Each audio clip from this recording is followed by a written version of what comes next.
أعوذ بالله من الشيطان الرجيم. بسم الله الرحمن الرحيم. يا أيها المزمل قم الليل إلا قليلا نصفه أو انقص منه قليلا أو زد عليه ورتل القرآن ترتيلا إنا سنلقي عليك قولا ثقيلا إن ناشئة الليل هي أشد وطئا وأقوم قيلا إن لك في النهار سبحا طويلا واذكر اسم ربك وتبتل إليه تبتيلا رب المشرق والمغرب لا إله إلا هو فاتخذه وكيلا واصبر على ما يقولون واهجرهم هجرا جميلا وذرني والمكذبين أولي النعمة ومهلهم قليلا إن لدينا أنكالا وجحيما وطعاما ذا غصة وعذابا أليما يوم ترجف الأرض والجبال وكانت الجبال كثيبا مهيلا إنا أرسلنا إليكم رسولا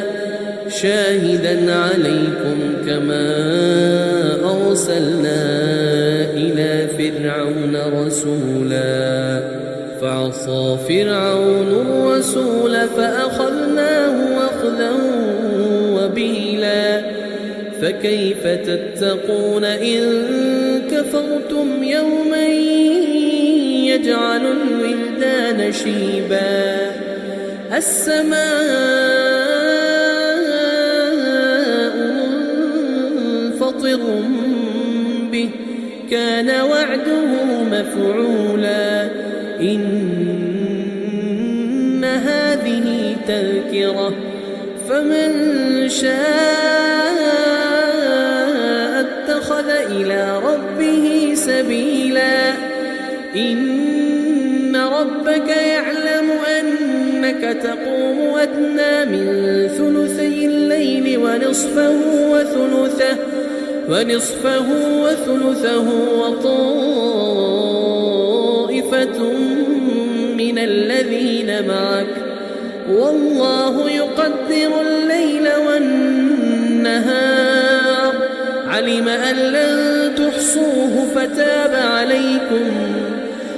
أن لن تحصوه فتاب عليكم فاقرؤوا ما تيسر من القرآن علم أن سيكون منكم مرضى وآخرون يضربون في الأرض يبتغون من فضل الله وآخرون يقاتلون في سبيل الله فاقرؤوا ما تيسر منه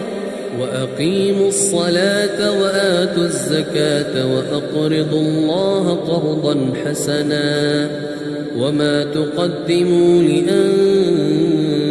لأنفسكم من خير تجدوه عند الله هو خيرا وأعظم أجرا واستغفروا الله